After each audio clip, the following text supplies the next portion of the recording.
તો કેમ છો વિદ્યાર્થી મિત્રો? મજામાં ને? ફરીથી એકવાર આપ સૌનું ડીએમ ભટ્ટ કોમર્સ ઇન્સ્ટિટ્યૂટમાં સ્વાગત છે. તો બેટા આજના લેક્ચરથી ચેપ્ટર નંબર 7નો એકદમ ઇમ્પોર્ટન્ટ ટૉપિક ચાલવાનો છે અને જેનું નામ છે બેટા માલ મિલકત નિકાલ ખાતું. મેં તમને ગયા લેક્ચરમાં એક વિડીયો મોકલ્યો હતો, તો એમાં મેં કીધું હતું બેટા કે જ્યારે પણ વિસર્જન કરવામાં આવે તો ત્યારે પેઢીના ચોપડે કયા ખાતાઓ ખોલવામાં આવે છે. તો એક્ઝેક્ટલી એમાં મેં એવું કીધું હતું કે સૌથી પહેલાં માલ મિલકત નિકાલ ખાતું, બીજું ભાગીદારોના લોનના ખાતા, ત્રીજું ભાગીદારોના મૂડી કે ચાલુ ખાતા અને ચોથું રોકડ કે બેંક ખાતું. તો એમાંથી જ આજનો જે ટોપિક છે એ છે માલ મિલકત નિકાલ ખાતું. તો સૌથી પહેલાં ક્વેશ્ચન કે આ માલ મિલકત નિકાલ ખાતું એટલે શું? માલ મિલકત નિકાલ ખાતું એટલે શું? સૌથી પહેલો જ ક્વેશ્ચન બેટા. ક્લિયર? તો કન્ફ્યુઝ નહીં થવાનું, બધું સમજાવી દઉં. તો બેટા જ્યારે તમે ધોરણ 11માંથી 12માં આવ્યા તો તમે અલગ અલગ પ્રકારના ખાતા જોયા. જેમ કે પહેલા ચેપ્ટરમાં મૂડી ખાતા અને ચાલુ ખાતા જોયા, ચેપ્ટર નંબર 4માં પુનઃ મૂલ્યાંકન ખાતું જોયું અને ચેપ્ટર નંબર 7માં માલ મિલકત નિકાલ ખાતું જોવાના છો. તો એ હોય શું? સિમ્પલી તમને સમજાવી દઉં બેટા કે જ્યારે પણ ભાગીદારી પેઢીનું વિસર્જન કરવામાં આવે છે તો એ વિસર્જનના સમયે મિલકતો અને દેવાની હિસાબી અસર આપવા માટે જે કંઈ પણ ખાતું બનાવો છો એને માલ મિલકત નિકાલ ખાતા તરીકે ઓળખવામાં આવે છે. ફરીથી રિપીટ કરું છું બેટા કે માલ મિલકત નિકાલ ખાતું એટલે શું? તો હવે તમને થોડુંક લખીને સમજાવી દઉં બેટા. કયા સમયે? વિસર્જન સમયે પેઢીની મિલકતો અને દેવાની હિસાબી અસર આપવા જે ખાતું તૈયાર કરવામાં આવે તેને માલ મિલકત નિકાલ ખાતા તરીકે ઓળખવામાં આવે છે. ચલો, આટલું ક્લિયર થઈ ગયું બેટા? ડન. ફરીથી રિપીટ કરું છું. વિસર્જન સમયે પેઢીની મિલકતો અને દેવાની હિસાબી અસરો આપવા માટે જે ખાતું તૈયાર કરવામાં આવે તેને માલ મિલકત નિકાલ ખાતા તરીકે ઓળખવામાં આવે છે. હવે આમાં હોય શું એ સમજી લઈએ બેટા. તો આપણને ખબર છે કે જ્યારે પણ પેઢીનું શું કરવાનું હોય બેટા? વિસર્જન. તો વિસર્જન કરીએ તો સૌથી પહેલાં આપણે શું કરવું પડે બેટા? મિલકતો વેચવી પડે ને, અને એમાંથી જે કંઈ પણ આવે એમાંથી પહેલાં વિસર્જન ખર્ચ ચૂકવવાનો, એના પછી ત્રાહિત પક્ષના દેવા, એના પછી ભાગીદારોની લોન, એના પછી ભાગીદારોના મૂડી અને ચાલુ ખાતાની રકમ, અને છેલ્લે નફો. તો એ નફા નુકસાનના પ્રમાણમાં વહેંચવો પડે. હા કે ના? આવું કંઈક સમજાયું છે? તો એક્ઝેક્ટલી બેટા, તો જ્યારે પણ વિસર્જન કરીએ તો એ વિસર્જન વખતે મારે પેઢીના નામે જે કંઈ પણ મિલકતો હોય એ બધી મિલકતોને શું કરવું પડે બેટા? વેચવી પડે. અને એવી જ રીતે પેઢીના નામના જે કંઈ પણ દેવા હોય એ બધા જ દેવા મારે શું કરવા પડે બેટા? ચૂકવવા પડે. હા કે ના? તો કહેશો કે હા સર. તો આ બેની અસર આપવા માટે જે કંઈ પણ ખાતું તૈયાર કરવામાં આવે છે એ એટલે માલ મિલકત નિકાલ ખાતું. ચલો, આનો અસર ખબર પડી ગઈ. બીજી ઇમ્પોર્ટન્ટ વાત કરીએ તો એમાં આવશે કે માલ મિલકત નિકાલ ખાતામાં કયા ખાતામાં બેટા? માલ મિલકત નિકાલ ખાતામાં રોકડ કે બેંકનો સમાવેશ થતો નથી. હવે કહેશો સર આ કહેવા શું માંગો છો? તો બેટા સિમ્પલી કંઈ નહીં, પણ જ્યારે તમે તમારી ટેક્સ્ટ બુક જોશો તેમાં તમે આમ નોંધ લખી હશે. તો આપણને ખબર છે કે આ રોકડ અને બેંક સિલક એ આપણા માટે મિલકત ગણાય. તો પેઢીના વિસર્જન સમયે રોકડ અને બેંક સિવાય બધી જ મિલકતો સૌથી પહેલાં માલ મિલકત નિકાલ ખાતે લઈ જવાની, અને માલ મિલકત નિકાલ ખાતે લઈ ગયા એના પછી એ મિલકતોને બજારમાં વેચી દેવાની. ક્લિયર? તો એ વખતે યાદ રાખવાનું બેટા કે જો તમને રોકડ કે બેંક સિલક આપી હોય તો એને ક્યારેય પણ માલ મિલકત નિકાલ ખાતામાં લઈ જવામાં આવે નહીં. કેમ? કારણ કે એના માટે એક સેપરેટ ખાતું બનાવીએ છીએ બેટા વિસર્જન સમયે. એટલે ક્લિયર? હવે આ સમજી લીધું.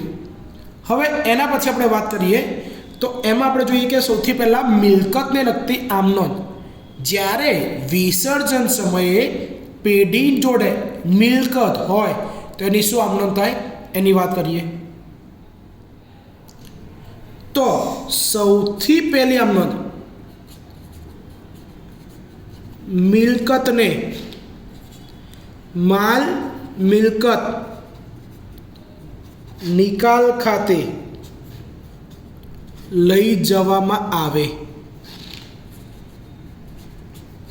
ત્યારે, એટલે કે બેટા જ્યારે પણ તમે આમનોંધમાં મિલકત જોવો તો એના માટેની હંમેશા બે આમનોંધ કરવાની છે. તો હવે બે આમનોંધો કઈ?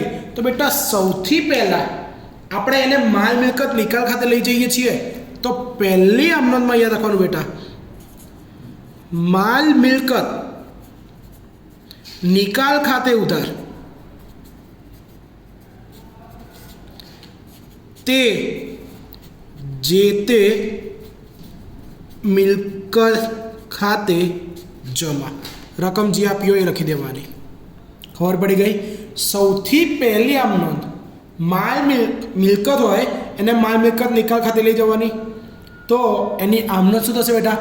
માલ મિલકત નિકાલ ખાતે ઉધાર તે જે તે મિલકત ખાતે જમા. ક્લિયર? અને જો આટલું બધું લાંબુ યાદ ના રાખવું હોય તો સિમ્પલી તમને ટૂંકમાં કહી દઉં, મિલકત એની હંમેશા ઉધાર બાકી હોય તો જ્યારે પણ શું કરવામાં આવે બેટા? વિસર્જન કરવામાં આવે ત્યારે એનું ઊંધું કરી દેવાનું. તો મિલકત ઉધારની જગ્યાએ આપણે શું કરી દઈશું બેટા? જમા. તો મિલકત ખાતે જમા થઈ ગયું બેટા. મિલકત જમા તો માલ મિલકત નિકાલ ખાતું ઉધાર. ચલો આ ખબર પડી ગઈ. એના પછી પહેલાં માલ મિલકત નિકાલ ખાતે લઈ ગયા, હવે વેચવામાં આવે ત્યારે શું કરવામાં આવે બેટા? વેચવામાં આવે ત્યારે. તો બેટા તમને બધાને ખબર છે કે જ્યારે પણ આપણે બજારમાં મિલકત વેચીએ તો વેચાણ કરતાં રોકડ આવે. તો બીજી આમ નોંધમાં સૌથી પહેલાં લખવાનું રોકડ ખાતે ઉધાર. ક્લિયર? હવે જમા કોના ખાતે થાય? તો તમે બેટા 11 શીખી ગયા છો કે જે કંઈ વસ્તુનું વેચાણ કરીએ તો વેચાણ ખાતે જમા થાય, અને જો કોઈ મિલકતનું વેચાણ કરીએ તો મિલકત ખાતે જમા થાય. પણ હવે અહીંયા થોડુંક ટ્વિસ્ટેડ છે બેટા. સૌથી પહેલી આમ નોંધમાં મિલકતને કયા લઈ ગયા હતા? માલ મિલકત નિકાલ ખાતે. તો હવે અહીંયા મિલકતની જગ્યાએ લખવું પડશે તે માલ મિલકત નિકાલ ખાતે. જેટલા રૂપિયા ઉપજ્યા હોય એ લખી દેવાના. ક્લિયર? આજના લેક્ચરમાં તમારે આ બે વસ્તુની જ આમનોંધ શીખવાની છે. ક્લિયર? તો ફરીથી બેટા આમનોંધ ધ્યાન રાખજો. સૌથી પહેલાં શું કરવાનું? તો માલ મિલકત ઉધાર કરવાનું અને મિલકતો જમા કરવાની. બીજી આમનોંધમાં રોકડ ખાતું ઉધાર કરવાનું અને માલ મિલકત નિકાલ ખાતું જમા કરવાનું. આ તમને મેં થિયરીનો કોન્સેપ્ટ સમજાવી દીધો. હવે આપણે દાખલા તરફ જઈએ. ચલો તો પહેલી જ આમનોંધ બેટા લખી છે આપણે. વિસર્જન વખતે પાકા સરવૈયામાં જમીન મકાનના રૂપિયા 1 લાખ અને રોકાણો રૂપિયા 50,000 બતાવેલ છે. તેના અનુક્રમે 80,000 અને 60,000 ઉપજ્યા. તો બેટા મેં હમણાં જ તમને કીધું કે મિલકતો દેખાય તો પહેલી આમ નોંધમાં આપણે માલ મિલકત નિકાલ ખાતે ઉધાર લખવું પડે બેટા.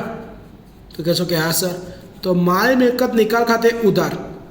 બીજું, દાખલામાં અથવા તો વ્યવહારમાં તમને જે કંઈ પણ મિલકતો આપી હોય એ બંનેને જમા કરી દેવાનું. મિલકતો આપી હોય એને શું કરી દેવાનું બેટા? જમા કરી દેવાનું. તો હવે જો અહીંયા આપેલું છે જમીન મકાન અને રોકાણો, તો આ બંનેને મારે શું કરવું પડશે? તે જમીન મકાન ખાતે જમા, તે રોકાણો ખાતે જમા. ક્લિયર? હવે એની રકમ વિચારી બેટા. તો જમીન મકાનની સામે કેટલા આપેલા છે? 1 લાખ. તો જમીન અને મકાનની સામે લખ્યા બેટા મેં 1 લાખ રૂપિયા. રોકાણોની સામે કેટલા આપેલા છે? 50,000. તો રોકાણોની સામે લખ્યા બેટા 50,000. અને આમનોંધનો નિયમ શું કહે છે બેટા? ઉધાર બરાબર જમા. જમા બાજુ 1,50,000. તો અહીંયા ટોટલ 1,50,000 આવી જશે. હા કે ના? તો પહેલી આમનોંધ થઈ ગઈ. બાબત જે મિલકતને માલ મિલકત નિકાલ ખાતે લઈ ગયા તેના. ચલો, આ પોઈન્ટ ક્લિયર થઈ ગયું બેટા? હા કે ના? ઓકે, ચલો બીજો પોઈન્ટ બેટા. હવે મિલકતને આપણે માલ મિલકત નિકાલ ખાતે લઈ ગયા તો ત્યાં મૂકી થોડી રાખવાની હોય, એને બજારમાં વેચવી પડે ને. તો કહેશો કે હા સર. તો અહીંયા બેટા એના માટેનું બીજું સ્ટેટમેન્ટ વાંચો. તેના અનુક્રમે 80,000 અને 1,60,000 ઉપજ્યા. તો બીજી આમનોંધ બેટા, રોકડ ખાતે ઉધાર. અને બીજું બેટા, આપણે જ્યાં લઈ ગયા હોય એનું નામ લખવાનું.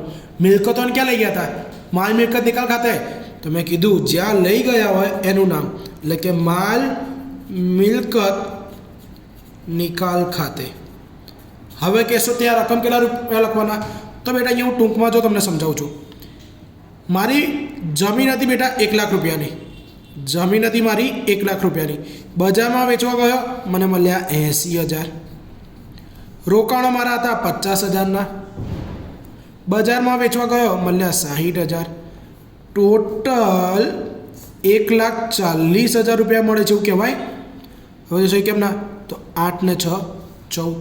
તો કિંમત આવશે બેટા 1,40,000. 1,40,000. બાબત જે મિલકતને વેચી તેના. ચલો, છે એકદમ ઇઝી આમનો કે કંઈ વિચારવા જેવું છે? કશું જ નહીં. મિલકત દેખાય તો સૌથી પહેલાં માલ મિલકત નિકાલ ખાતે લઈ જવાની અને એના પછી એને બજારમાં વેચી દેવાની. ચલો, આ પહેલું જોયું. હવે એક્ઝેક્ટલી એના જેવું જ આપણે બીજું ઉદાહરણ જોઈએ.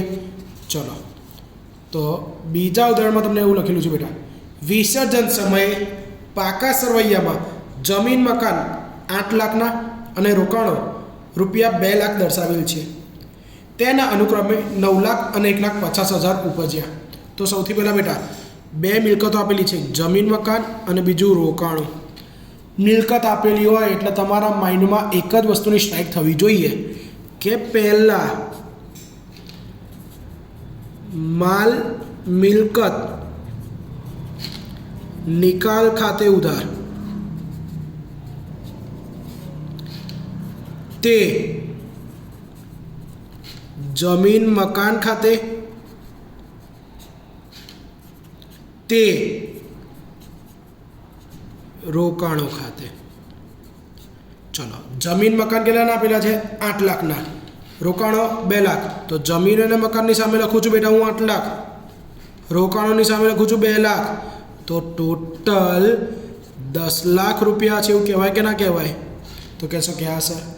બાબત જે તમારે જાતે લખી દેવાની અને ઇવન બોર્ડની એક્ઝામમાં નથી પૂછાતી અને પૂછાય તો પણ આપણને લખતા આવડે કે મિલકતોને માલ મિલકત નિકાલ ખાતે લઈ ગયા. બીજી આમ નોંધ. હવે બેટા આને ટ્રાન્સફર કરી આપણે માલ મિલકત નિકાલ ખાતામાં. તો કંઈ આપણે મૂકી તો નથી રાખવાની, આપણે એને શું કરવાનું છે? બજારમાં વેચવાની છે. તો એને લખ્યું છે અનુક્રમે 9 લાખ અને 1,50,000 ઉપજ્યા. એટલે કે તમારી જમીન નથી બેટા 8 લાખ રૂપિયાની, ઉપજે છે 9 લાખ રૂપિયા. રોકાણો છે બેટા 2 લાખના, ઉપજે છે 1,50,000. 9 ને 1 10, 10,50,000 રૂપિયા ઉપજ્યા, 10,50,000 રૂપિયા મળ્યા, એવું કહેવાય કે ના કહેવાય? તો કહેશો કે હા સર.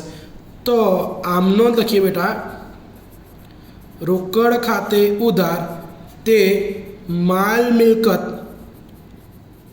નિકાલ ખાતે જમા રૂપિયા 10,50,000, 10,50,000.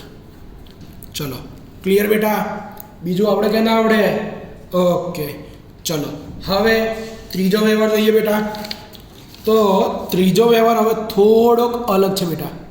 ત્રીજો વ્યવહાર છે ને એ થોડોક અલગ મૂક્યો છે મેં, તો એમાં ખાસ ધ્યાન રાખજો બેટા. તો જો એમાં તમને એવું કીધું છે બેટા કે ભાગીદારી પેઢીના વિસર્જન સમયે ચોપડે નીચે મુજબ મિલકતો આપી છે. એટલે કોઈ ભાગીદારી પેઢી હશે કે જે વિસર્જન કરવામાં આવતી હશે, એના ચોપડામાં મકાન છે, પાઘડી છે, ફર્નિચર છે અને યંત્રો છે. ક્લિયર? તો સૌથી પહેલાં આ ચારે ચાર મારા માટે શું ગણાય? મિલકતો ગણાય. તો કહેશો કે હા સર. તો પહેલી જ આમ નોંધ બેટા, માલ મિલકત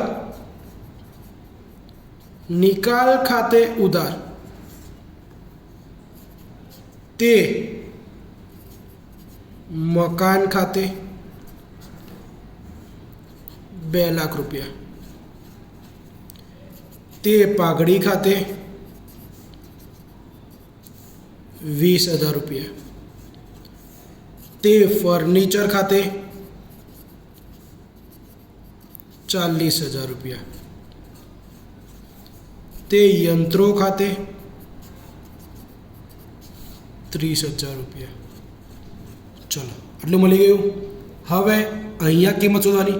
તો 2,00,000 પ્લસ 20,000, 2,20,000, એમાં 60,000, 2,60,000 પ્લસ 30,000, એટલે કે ટોટલ 2,90,000ની મિલકતો આપણે માલ મિલકત નિકાલ ખાતે ટ્રાન્સફર કરી.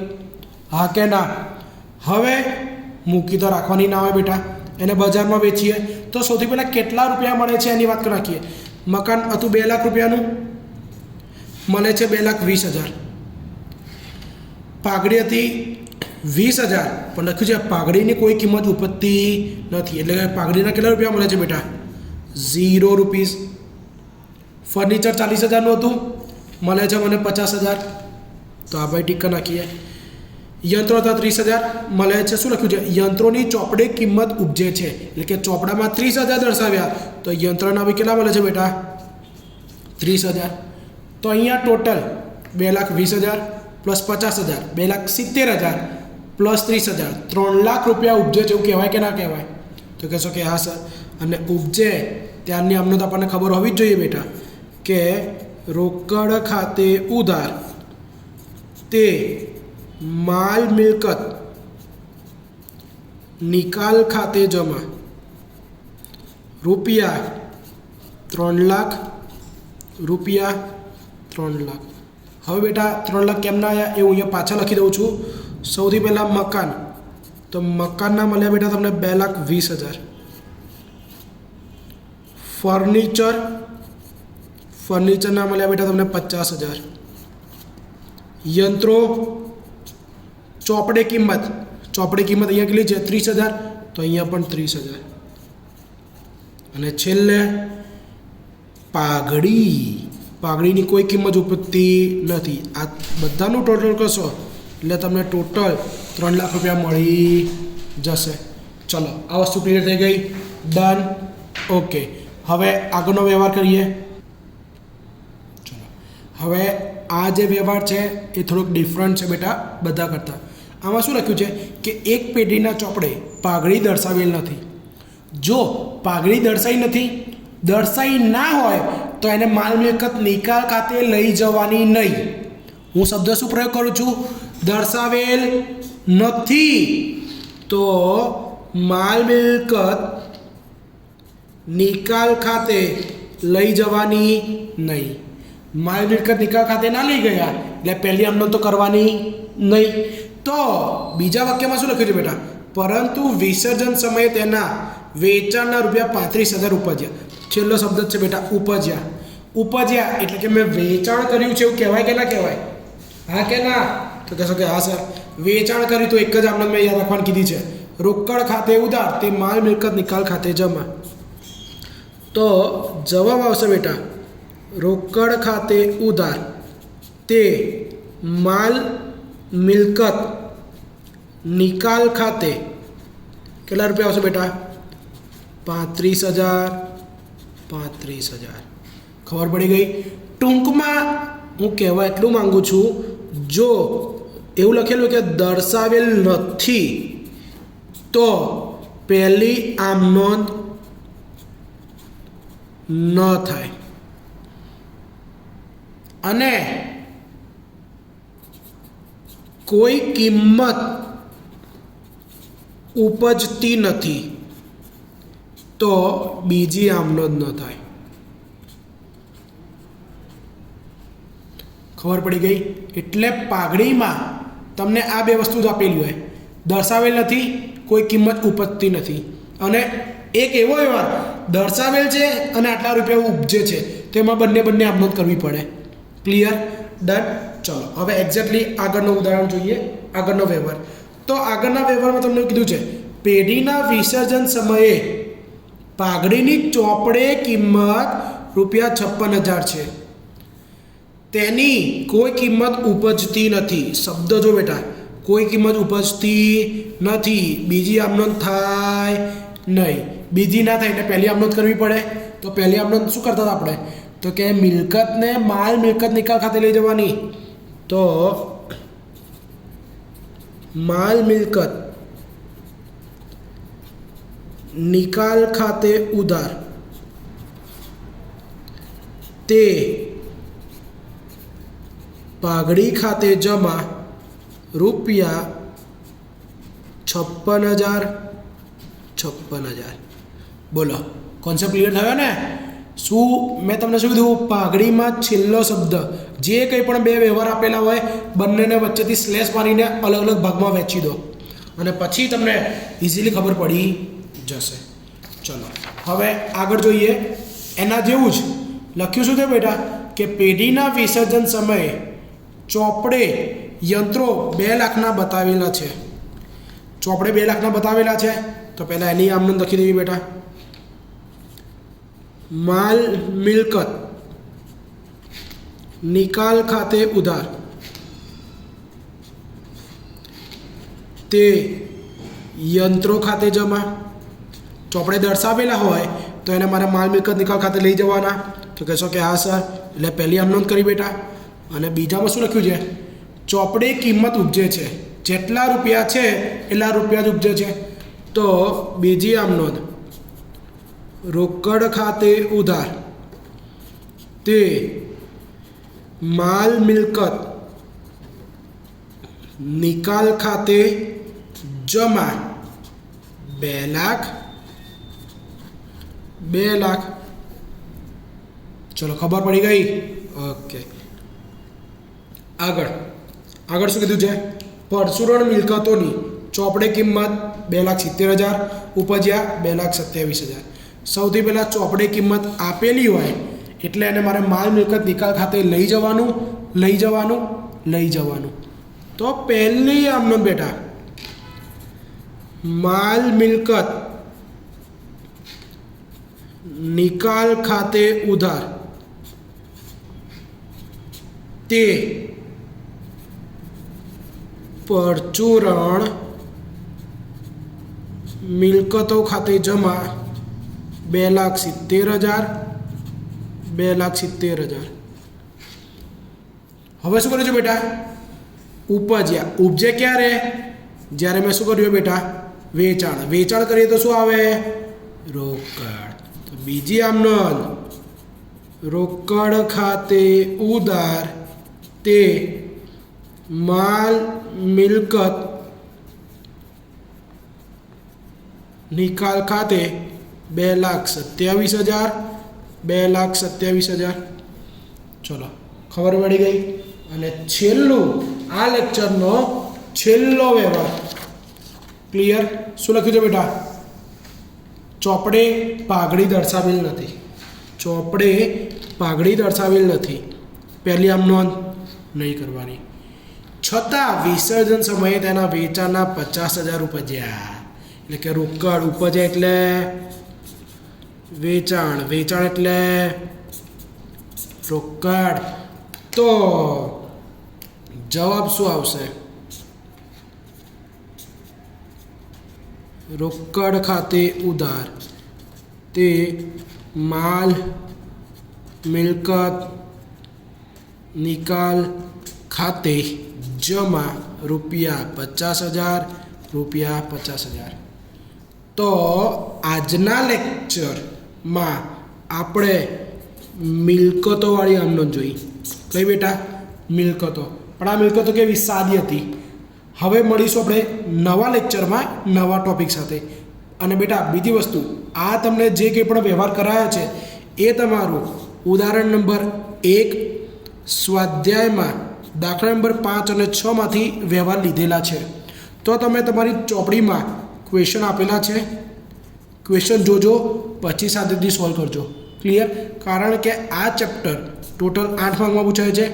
2 MCQ, 3 ગુણના 2 પ્રશ્ન. આમાં કમ્પલસરી આમ નોંધ પૂછે બેટા. આમાં તફાવત પણ પૂછી શકે, ખરા ખોટા પણ પૂછે, અથવા તો આમ નોંધ પણ પૂછે, અથવા તો છેલ્લે થિયરી પણ પૂછી શકે. ક્લિયર? તો આ ચેપ્ટર બહુ ઇઝી જ છે. તમે લોજિકલી આવી રીતે સમજતા જશો તો એકદમ ઇઝી પડશે. તો અહીંયા આપણો લેક્ચર પૂરો થાય છે. અને હોમવર્કમાં તમારે આ જે કંઈ પણ વ્યવહાર આપ્યા બધા જ વ્યવહારો 3 વાર લખીને યાદ રાખવાના રહેશે. અને બીજી વસ્તુ, હું તમને વર્કશીટ પ્રોવાઈડ કરું છું, એ તમારે સોલ્વ કરીને મને મોકલવાની રહેશે.